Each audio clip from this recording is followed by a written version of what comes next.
सहयोग मंच। हमारे राष्ट्र का नाम है भारत। आदि अनादि काल से ये भारत राष्ट्र जो आज मात्र 33% हमारे पास में रहा है, कभी 100% होता था, तब भारत एक बृहद रूप में होता था, आर्यवर्त के रूप में जाना जाता था, क्योंकि इसके नाम में ही है भा से तात्पर्य प्रकाश है, मेरा देश इसमें रहता है, इसलिए मेरे देश का नाम भारत है। क्योंकि यहाँ गुरु गोरखनाथ जी जैसे, जसनाथ जी जैसे, पग पग पर अमृता देवी जैसी, पग पग पर हमारे यहाँ पे वृक्षों को बचाने के लिए, प्रकृति को संरक्षित करने के लिए महानुभाव होते रहे हैं, और उन्हीं में से एक ये जसनाथ जी भी हमारे परम पूज्य हैं। प्रकृति संरक्षण प्रकोष्ठ भारत तिब्बत सहयोग मंच का एक महत्वपूर्ण प्रकोष्ठ है। अब हमारे मन में प्रश्न उठता है कि भारत तिब्बत सहयोग क्या है। जिसने भी वेद पढ़े हैं, यहाँ बहुत सारे महानुभाव महापुरुष भी विराजित हैं, संभवतः किसी ने तो पढ़ा होगा वेदों को। हमारे वेदों में एक नाम आता है त्रिविष्टिप। जी हाँ, नहीं पढ़ा है तो गूगल पे सर्च करके भी देखिएगा, त्रिविष्टिप यही नाम है पुराना तिब्बत का, जिसका अर्थ होता है ज्ञान का सागर, ज्ञान का स्थान।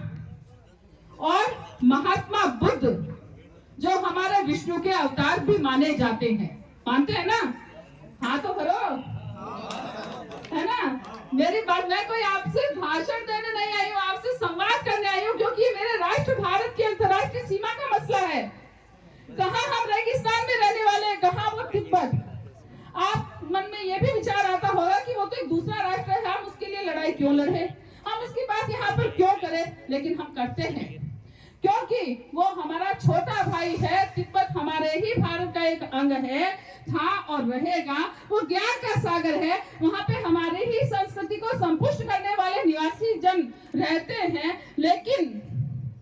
लेकिन बहुत दुर्भाग्य की बात है कि आज वो चाइना जो वर्तमान में हमारे शीर्ष नेतृत्व को भी बैकफुट पे लाने का प्रयास करता है, वो चाइना जो हमारी संस्कृति को कलुषित करता है, वो चाइना जो संपूर्ण विश्व को कोरोना जैसी महामारी देता है, वो चाइना जो साम्राज्यवादी नीति का परिचायक है, और वो चाइना जो संपूर्ण विश्व को नष्ट करके इस धरती पर अपना साम्राज्य स्थापित करना चाहता है, उसने तिब्बत को कब्जे में ले रखा है।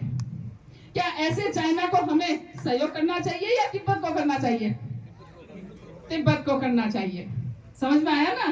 वही चाइना, उसने हमारे तिब्बत को अपने कब्जे में कर लिया है, जिसे हम अक्साई चीन कहते हैं। अब हम और एक दूसरा पहलू भी इसका देखते हैं। हमारे देवों के देव कौन है? महादेव। उनका निवास स्थान कहाँ पर है? कैलाश मानसरोवर कहाँ पर है? आम जन को पता है क्या कैलाश मानसरोवर कहाँ पर है? देखिए, कैलाश मानसरोवर की विस्तृत जानकारी आपके सम्मुख रखने का प्रयास करती। कैलाश मानसरोवर तिब्बत का है, और वो विदर्भियों की सरकार, वो विदर्भी लोग जो कहते हैं कि चाइना बॉर्डर, यहाँ तक कि इसके ऊपर पिक्चर भी बना देते हैं। नहीं साथियों, नहीं, वो चाइना बॉर्डर नहीं है, वो हमारा तिब्बत का बॉर्डर है। और आज जब हमें कैलाश मानसरोवर जाना पड़ता है तो हमें चीन से आज्ञा लेनी पड़ती है। वो दुष्ट निकृष्ट नराधम चीन जो महादेव को मानता तक नहीं है, वो कहता है कि भारतीयों को यदि कैलाश मानसरोवर के दर्शन करने जाना है तो मेरे से आज्ञा ले। हमारी दिल्ली हम से में आओ, हमारा इष्ट देव, हम उनके दर्शन करने जाना चाहते हैं। लेकिन चीन यदि ये कहे तो क्या ये अत्याचार नहीं है हमारे ऊपर? है ना?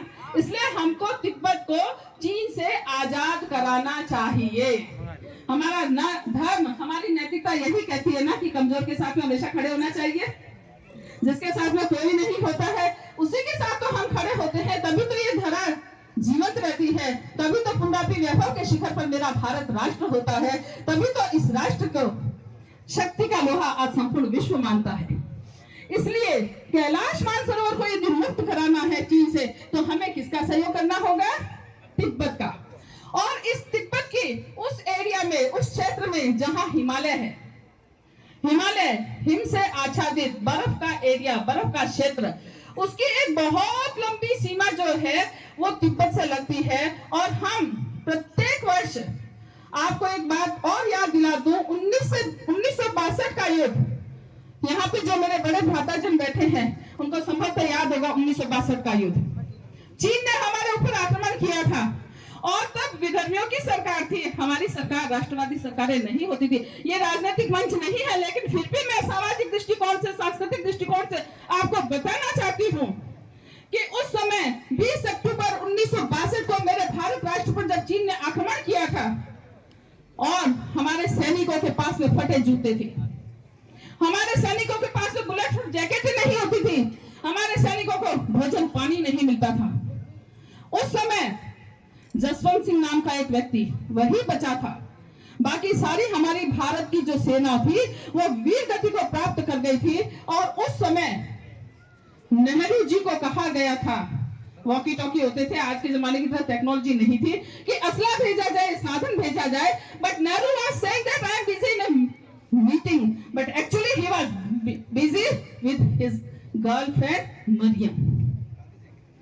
राष्ट्र सर्वोपरि होना चाहिए या अपने निजी स्वार्थ? कौन सा होना चाहिए? राष्ट्र सर्वोपरि। और इसी परिपाटी पे हमारा आरएसएस, हमारा राष्ट्रीय स्वयंसेवक संघ के कार्यकर्ता काम करते हैं।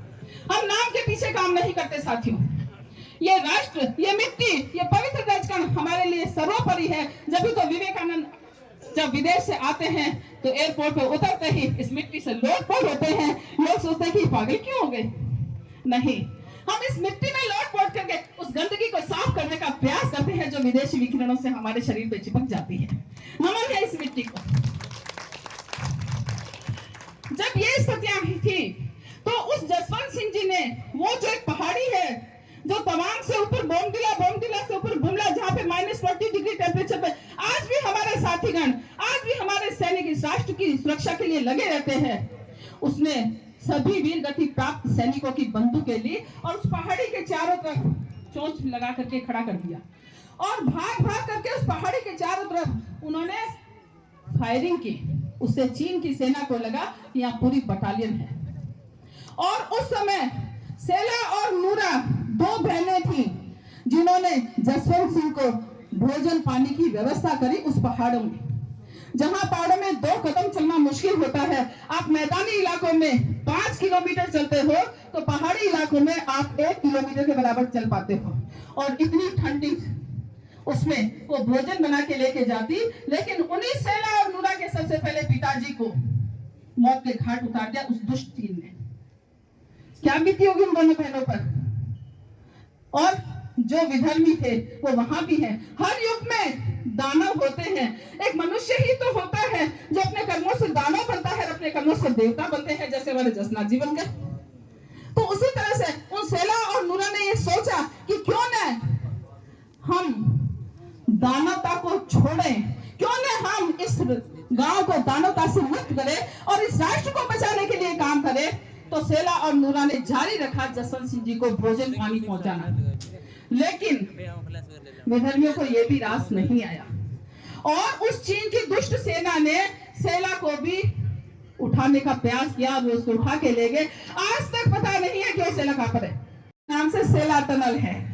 मैं आपको यही बताना चाहती थी कि आज हम तिब्बत को बचाने के लिए जो काम करते हैं, जो सेला टनल आप नाम सुनते ना, आप सोचते कि सेला का ही नाम है और सेला नाम ई वास्ते है। और नूरा का नाम सो एक नूरा फॉल्स, एक बहुत ऊंचे झरनों है। तो मेरा आप सबसे विनम्र आग्रह है कि दुष्ट चीन की नीतियों को समाप्त करने के लिए भारत तिब्बत सहयोग मंच जो है वो काम करता है और उसमें जो मेरे साथीगण हैं, मेरे लिए राष्ट्र सर्वोपरि है। इसलिए हम सभी, हमारे जिलाध्यक्ष दिलीप पुरी जी पे एक बार खड़े होकर के बताएं। दिलीप पुरी जी बीकानेर जिले के जिलाध्यक्ष हैं। मुकेश पंत जी हमारे युवा विभाग के जिलाध्यक्ष है। महिला विभाग की टीम आज नहीं आ पाई है क्योंकि सगला ने सातुड़ी तीज और व्रत है और उसी काजली माता तीज है आज। और उसी श्रेणी में यहाँ के राम किशन जी को मैंने लगभग 4 साल तक वॉच किया, देखा उनकी नीतियों को, उनके कार्य को, तो मुझे लगा कि इस बालक को भी इस संगठन से जोड़ना चाहिए और संघ के उच्चतम पदाधिकारियों के सामने इस बात को रखा। उन्होंने स्वीकृति प्रदान की और आप सबके आशीर्वाद से रामकिशन जी को, आइए रामकिशन जी को बीकानेर में, राजस्थान में पहला कैंडिडेट है जो ग्रामीण क्षेत्र में प्रकृति संरक्षण प्रकोष्ठ से लिया गया है और संपूर्ण बीकानेर संभाग ये देखेंगे। आप सबका आशीर्वाद इनके साथ में रहेगा, ऐसी मैं आशा करता हूं और पुनश्च आप सभी को